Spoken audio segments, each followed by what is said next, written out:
Hello again, everybody, and welcome to the Keith Costas podcast. I'm Bob Ramsey, and of course, joined by the star of the show, MLB analyst, MLB Network analyst, Keith Costas. Keith, it's great to see you at a time when, if you like tight races in September, I mean, all over the place, it's crazy, and old school guys like me were head scratched about the wild card, but my goodness, this is so exciting. Yeah, great races. It's kind of interesting, though, from both angles. You mentioned old school guys caught up about the wild card. I do think we're going to have a pretty robust discussion this postseason about wild card formatting going forward. Because as good as these races are, you know, both the spots in the American League and then obviously the second spot, Cardinals fans know how tight that's been over the last couple of weeks. The difference between whoever ends up as that first wild card in the National League and the second wild card in the National League is such a wide gulf that people are going to lose their minds, I think, because if the Dodgers and Giants lose, if the Cardinals somehow knocked off the Dodgers or if it ends up being the Giants, I mean, the Cardinals, for as well as they've played and as admirable as it is that they've gotten themselves back into this position, you look at just the entire league standings, their win total is closer to a bottom five total in the entire major leagues than it is to the Dodgers. So certainly going to be a plenty of drama-filled games here in these last couple of weeks, but I do think that kind of old-school wild card debate is going to spring up again when these games actually roll around, if the Dodgers or the Giants end up getting knocked off. I'm such a baseball nerd that I've actually thought about this a great deal. If you want to lobby everybody in New York and bring me in as the commissioner or at least a rules consultant, I'll volunteer. But here's what I would do, and I'm serious. This first round goes from one game to the best of three. Mm-hmm. Second round, best of five, and then the final two rounds, best of seven. That's what I would do. If you do it that way, you're really only adding a game, two games, I guess.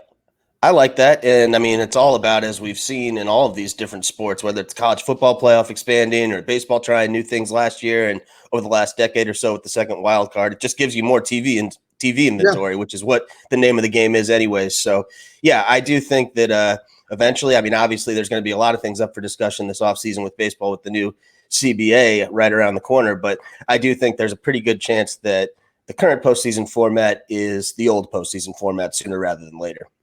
Interesting. Well, let's get into the races here and let's pick your brain about what you're seeing just as a baseball guy, but also with your analyst hat on. And let's start in the American League where, you know, the Mariners are 4 back, and that's a long way to go. But really, it's if you count them, 5 teams for 2 spots with 3 teams in a virtual tie. Yeah, I think that you have to like those teams in the American League East just because they're all separated by there's so little separation there. They're in the pole position right now. And as good as the A's have been over the years, the A's are similar to how we've talked about the Rays. You know, don't count them out. They always seem to figure out a way, but there just seems to be something a little bit off there that this year they haven't been able to go on that sustained run or at least, you know, maintain the way they usually have. And it doesn't seem like they've had that kind of creative juice that they have in years past where everything they touch turns to gold. So I still think that those AL West teams are probably on the outside looking in, and I would take 2 teams from the American League East, but who knows? We've seen from the Yankees that there can be wide swings over short periods of time in the last couple of weeks. So it seems like there's not much time left, but with the way that things have kind of seesawed so far this year, other than the Blue Jays, I could kind of see any of these teams going in any direction, but the Blue Jays have looked like a real problem the last 2 weeks or so. Before we break down those teams in the East, which I think are fascinating, to me, what's interesting about the Athletics is their trade deadline pickups. Without Harrison and Marte, who are hitting 1 and 2, they realize what they grabbed. Those 2 guys are the reason they're still in it at all, in my opinion. Yeah, Marte has been an unbelievable pickup, and he's really had a great last 2 years. He's had a really good career overall. I mean, Cardinals fans saw enough of him in the NL Central, but he kind of was that straw that stirred the drink in Miami last year, too. Now, I know it was a fluky situation in the shortened season. They had all kinds of weird things about their record and 7-inning games and all kinds of stuff. I'm not saying that he raised the Marlins to be a true contender last year. It was a quirky situation, but still, he was a big part of the mix there last year, and you've seen it in Oakland, too. I mean, just a very, very dynamic player. There's not many guys that run the way he runs, let alone run and slug the way that he slugs. So yeah, he's a unique breed in the game today with the way the stolen base has kind of evaporated and the way he's made it such a big part of his game, even as he's gotten older. While I understand it, and over time, I guess it plays out, the who's got the easiest schedule versus the softest schedule and all that drives me crazy because it hardly ever plays out that way. A team that's taking advantage of it right now, though, is the Yankees, who to me still don't look right offensively, but they're taking advantage of the Orioles.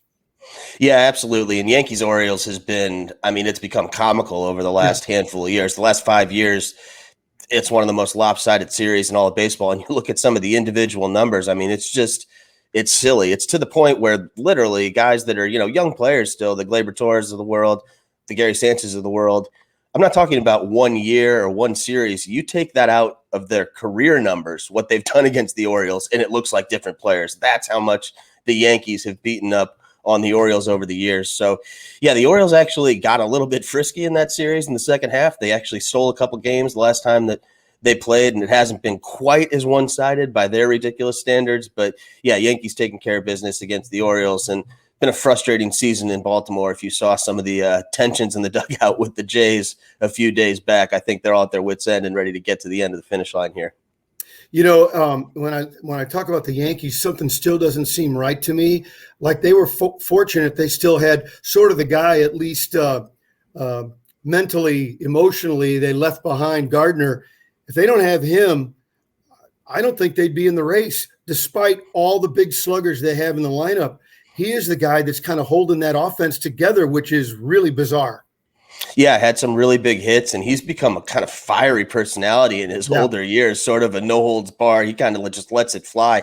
You saw the other week with the Mets when they had that little dust-up between Lindor and Stanton. Gardner was out there giving him the thumbs down. He had the Savages in the box beating the top of the dugout thing the last year. So, I mean, yeah, he's become not only obviously he's been a great player on the field, but he's definitely taken on a big-time leadership role. I'm not comparing him to Derek Jeter, but there's been kind of a void in Yankee leadership the last couple of years, last half decade or so, since those core four type of players started to disappear. And you look up, and Gardner he's not quite Yadier Molina, but he's just about as long a tenured player with one team or a one organization guy as there is in the league right now. So obviously not as productive as he was, but yeah, he's had his moments during this second half of the season and definitely kept them afloat at various times, like you said.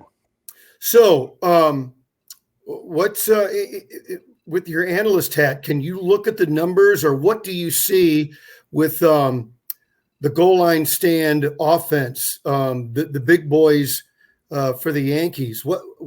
Why isn't it clicking like everyone thought it would, at least currently? Yeah, I mean, it's hard to say. They've just had so many different iterations of their lineup. I don't think they're super keen on playing Stanton a ton in the outfield, which, I get it. I get he's a big guy. I get he doesn't play out there a lot. But it's not like this guy's been Nelson Cruz as a DH. It's not like this guy's posting 700 plate appearances in that DH role year after year. He gets dinged up no matter where he plays. So I've been a little bit surprised that they've been so kind of – I mean, last I looked, he was literally, since the trade deadline, 50-50. It was like 17 starts in the outfield, 17 starts at DH. I've been surprised that they haven't leaned a little more into that, sacrificing the defense for a little more offense and gotten Voit in there a little more, because it seems like when Voit plays in the starting lineup, they brought him off the bench here and there, but you just look at the games he's started, and he's been pretty good after what's been a pretty rough go of it for him injury-wise. So, yeah, they've had a lot of different kind of mix and match potential opportunities with the middle of their lineup. But then you look even on the defensive side of the ball, after insisting for the better part of the last 2 years that Gleyber Torres wasn't struggling as much as people thought he was offensively, and his defense has nothing to do with his offense, and one's not affecting the other. He's a capable shortstop. And then all of a sudden, it's like a Ned Yost in 2008 situation where you're still fighting for a playoff spot in September, and all of a sudden, everything changes. Now Gleyber Torres can't play shortstop. They need to move the infield around. They need to come with a completely different defensive alignment. So, yeah, I mean, it's if it's all clicking for them, obviously it's not hard to envision what it's supposed to look like. It's supposed to look like what it was a few nights ago against Baltimore, when 5 of the first 6 hitters in the lineup for the Yankees all went deep. I mean, it's not exactly a hard formula to figure out with all those mashers, but there's just one or two too many pieces that don't fit together perfectly, I feel like, where they haven't really been able to get that right mix. And now obviously they feel like the way they get that mix is they had to kind of come out and, move on essentially from Gleyber. The idea that Gleyber Torres is the shortstop of the Yankees, which is a pretty significant, change in the tide, big picture wise, for this organization, given the kind of way we talked about Gleyber Torres just a few short years ago. So yeah, it's not too dissimilar to what we've talked about with the Padres, where, you understand why they make the moves. You can understand what it was supposed to look like if everything clicks, but you just add a extra piece or two that doesn't quite fit together right, and you never really are sure if you're going to be able to find that right mix. And I think that's kind of a little bit of what's played a role in New York. So the team nobody's talking about, we haven't talked about them yet, but they're right there, is the Red Sox. What's their situation? It seems like seems like they're riding the ship a little bit. I know they're 4-6 in their last 10, but as I try to watch them, it seems like maybe they're starting to figure it out. Yeah, and it seems like they're finally getting over this, ongoing COVID situation that they had in their clubhouse too. They're getting their closer back. Chris Sale's on his way back. They dealt with a lot in a short period of time. I think that it was tough timing for them because they regressed sort of to the mean. They had a great first half, obviously. Solid team. I think that they convinced people that they were legit, but I don't think that they were quite as good as the level they played at for the first 3 or 4 months of the season. And as they naturally came down off that, then this COVID thing kind of sprung its head at a very inopportune time for them. So those two things happening in such short order, I think derailed them more than their season actually would have been derailed, just over the natural course of kind of, things evening out for them after such a hot start. But now that they're getting back to full strength and they've been able to maintain, like we said, those 3 teams in the East that are fighting for that second spot, or the second and third spot with the wild card, are also bunched up. Now that they're getting back to full strength, I think they have to feel good to have just weathered the storm and be in it on level footing here going into this stretch run. So as Keith Costas draws his sword and is going to tap a team on their proverbial shoulder and knight some teams, these are the teams that are going to get it done. Who do you like as of today in the American League? Are we talking to get those wild card spots or to actually represent the American League? To get those wild card spots. I'll go with the Yankees, despite everything we just said, and Toronto. And I think Toronto is the team that nobody really wants to see. Any of the teams in the American League, including the Rays, don't want to see the Blue Jays with the way they've been swinging the bats. So I feel really good about the Blue Jays, and something just tells me that those Yankee-Red Sox games at the end of the year, I don't know why. I just have a feeling that the Yankees are going to come out on top here. It just seems like they've had so many swings in their season. It would just be a fitting end to the way things have gone for them to end on a high note this year. Well, I love the underdog stories. I think the Blue Jays are the choice that we'd all have to make for one spot. And I think you're right about the Yankees and Red Sox. But just because I love chaos theory and underdogs, I want to say Seattle, because nobody thinks they can win. Yeah, if I was going to pick an underdog, I think I'm going to pick the Athletics to take that spot. I'm kind of rooting for them a little bit. And so I think as of today, I'm going to say Jays Athletics. I would love that. I actually think, as you were talking there, I think that's actually might be the most fun matchup other than Yankees Red Sox, which, people either love or love to hate. It's one or the other. Even if it makes you sick to your stomach, people love to watch it. I mean, it is what it is. I see the numbers and people can complain all they want, but it's going to be double any other game every single time, like clockwork, pretty much, when those two teams get together. But that being said, there's something fun about that Toronto-Oakland matchup, kind of guaranteeing there's going to be one sort of outsider to get through. Oakland has had so much success recently, and they've been such a consistent presence in the postseason. And there's been so many other teams that have dealt with kind of ongoing postseason heartache that I think we kind of lose sight of what Oakland's had going on the last decade or so. For as often as they've been in the playoffs, they're going on 7 straight series or rounds, even just lumping in that wild card game, that they've lost. So it's not quite where the Twins are at, but it's getting to be a pretty significant little stretch that they're on, and not being able to get over the hump in October. So getting that Jays A's matchup and kind of guaranteeing that one of those teams, either the A's overcoming their past postseason struggles or the Jays breaking through as this powerful young team. Either one of those is a pretty intriguing idea to have locked in as one or the other coming through as that fourth team. Well, we have a tendency, or I have a tendency, not to be too St. Louis centric, but they've been in New York. You've been watching them play against the Mets. Let's talk about, first of all, in the sweep of the Mets, the Cardinals killed the Mets. They're dead, right? Yes, they did. Yes, they did. And the Cardinals fans really showed up at Citi Field. I don't know if it was the most Cardinal fans I've ever seen there. Just, the games weren't full, COVID, whatever. Weather was a little dicey up here for some of these games, but they were loud. I'm not sure how well it came through on TV, but there was a large contingent of Cardinal fans there. And it wasn't just the Yachty chants. It wasn't just Arenado. We had Lars Nootbaar chants going in the stands last night. So if you're overtaking the biggest market in the country with Lars Nootbaar chants after he gets double switched into the game, that's a pretty strong showing from the road fans. But yeah, I think you're right, Rammer. This is going to be tough, close to impossible, I'd say, for the Mets to come back from not just this series, but just the way things have trended for them. I know they had a little resurgence after that tough losing streak and all the thumbs down drama that went on, which is just another entry in a very long and drama filled season for them. But yeah, the mood in the stadium last night among Mets fans was not good, and I took great personal glee in texting with all of my Mets friends who somehow seem to have missed the last couple of games. I know the Mets documentary 30 for 30 was on the last couple of nights. Apparently that takes precedence over a live baseball pennant race for all of them. I don't know. They didn't seem to have many comments about the series. So good times for St. Louisans up here. Keith Costas with an edge, lashing out. I dig it. It's on a tee for you with the Mets fans. They're such an easy bunch to attack. You got to take it every chance you get. Oh, that is good. For those who want to make excuses, and I think it's legitimate, though, losing who they lost out of their rotation,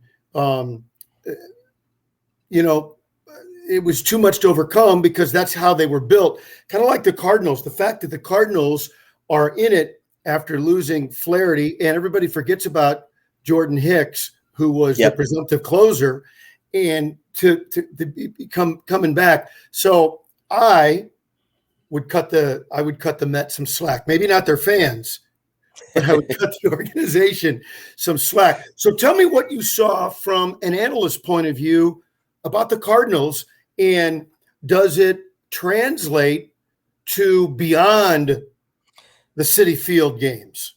Yeah, that's an interesting way to put it, because I think that's the big question for me. You've got to admire the way that they've gotten back into the race, and in hindsight, you've got to admire some of the moves that were much maligned that they made at the deadline. I think they calculated correctly in terms of, a low risk in terms of the acquisition cost and the upside of the actual acquisitions. And with, last night's game with Lester, looking at a couple things for him, I thought it was pretty interesting looking at his pitch mix with the Nationals versus the Cardinals. And then you think about how those teams play defense. He's basically completely changed his approach within this season. I mean, he's doubled up on his sinker usage from the Nationals to the Cardinals, and that's no mystery. The Cardinals have the best infield defense by all the advanced metrics, or if you want to just boil it down to the simplest way of looking at it, they have the lowest batting average allowed on ground balls. So put the ball on the ground for the Cardinals is a much different proposition than putting the ball on the ground for the Nationals. And obviously, if you look at the percentages of Lester's pitch distribution, he's bought into that. Now, if he's going to give up home runs like he did last night, which can be a problem for, guys throwing more and more sinkers, that's going to be an issue. And I'm not sure if you feel great about John Lester being part of a postseason rotation, but you got to give him a lot of credit for chipping in as he has, just filling some innings. And then obviously the one everyone's talking about is Wainwright. And we hit on him a little bit last week when we talked Rammer, but looking a little closer at the numbers after his most recent start, and just the innings load that he's taken on. There's only been two guys in the whole history of Major League Baseball that have finished in the top three in the majors in innings after turning 40 years old. It's Niekro and Randy Johnson. So, wow. I mean, you think about the company that Wainwright's joining, you've got a Hall of Fame knuckleballer or a 6'10" Hall of Fame left-hander. I mean, those are truly unique birds in the history of the game that have been able to kind of cross that threshold of being like a true elite, league leading caliber workhorse in their 40s. And now Adam Wainwright, I mean, if you told Cardinal fans that Wainwright had a great year, this kind of bulk innings would have been way, way, way down the list of potential factors they would have listed off for what would have qualified Wainwright as having a great year. And it's been pretty amazing to watch. I mean, forget the results, which have obviously been excellent. I mean, the results have been Cy Young caliber for the better part of 3 months now, too. But just that bulk of innings has been that's one of the more impressive individual accomplishments of the season to me for any player or any team. I thought, really going back to last September and maybe even before that, the Cardinals did not do a good job of adding to their offense. And one of our analysts in St. Louis has been talking about, well, this is the offense we expected. No, we did not expect this team to hit. I didn't anyway. And the way they have evolved individually, and then it makes it a collective, lengthening the lineup of their approach at the plate. I got to tip my cap to whatever they're doing. It was only a couple of months ago that everybody wanted Jeff Albert, the Cardinals hitting coach, fired. And I'm not saying that was the right thing. And I'm not necessarily saying he gets credit now for the resurgence, but I do know what I see.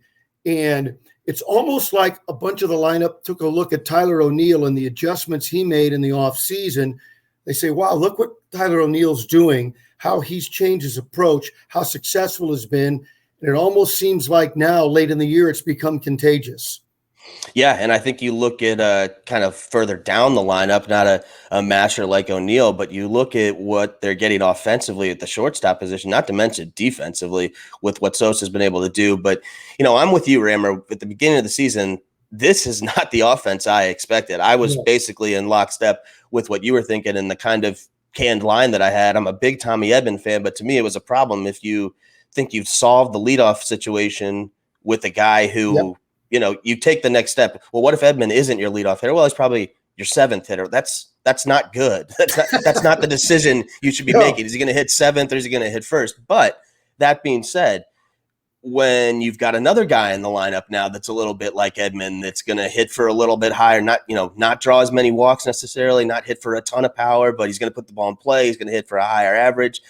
Then you've got a little bit of that thing we've talked about with the White Sox a lot. You've got some diversity in your lineup. And, with all due respect to Paul DeJong, who's certainly had his moments and is a talented player, we talked about it. I remember one of the first conversations we had this year, Rammer, we talked about Tyler O'Neill and Paul DeJong hitting kind of somewhere, at least at that point, around those 6-7 spots. And we both agreed it's just way too many strikeouts between those two guys to be in the lineup together at that part of the lineup where you're trying to extend. And obviously, you just mentioned O'Neill made all kinds of adjustments and has turned himself into one of the better all-around players in the National League and is having a good offensive year.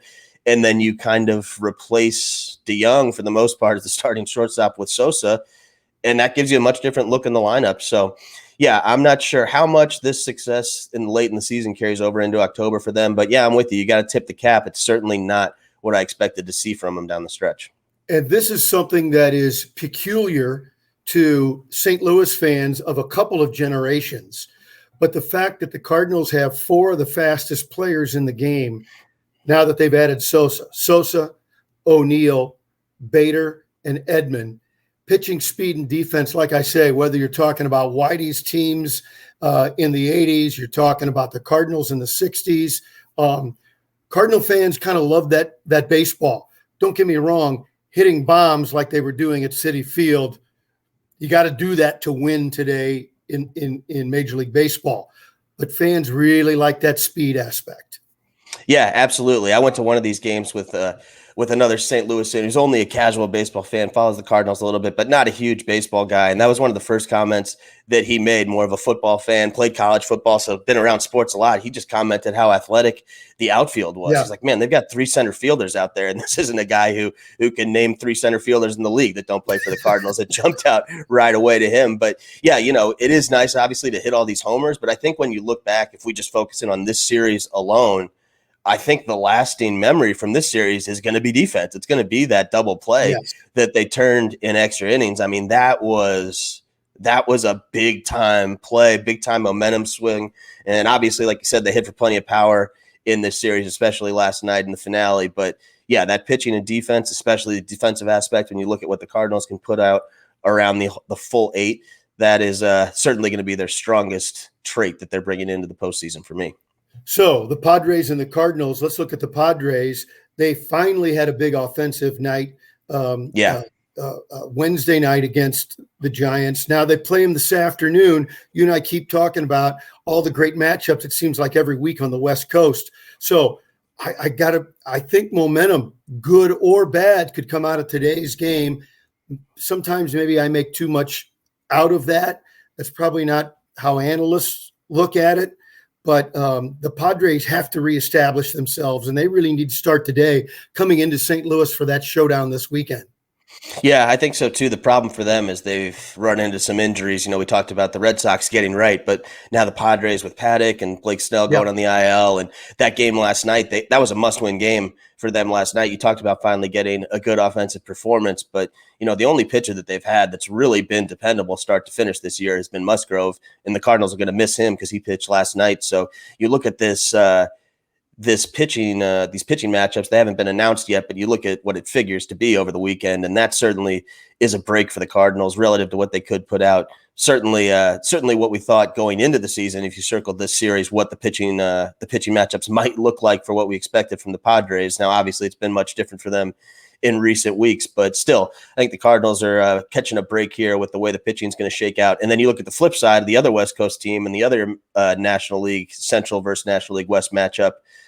Good luck to the Reds, because they're running into what the Dodgers are probably going to run out in that postseason series. They're getting Buehler, Scherzer, and Kershaw in order this weekend. So, who knows? You can't predict baseball. The Marlins could end up sweeping a series this weekend. Anybody could end up playing spoiler. But if you look at the pitching matchups, and I think where the smart money would have to be, you like the chances of the Cardinals getting a little separation on the Reds and the Padres this weekend.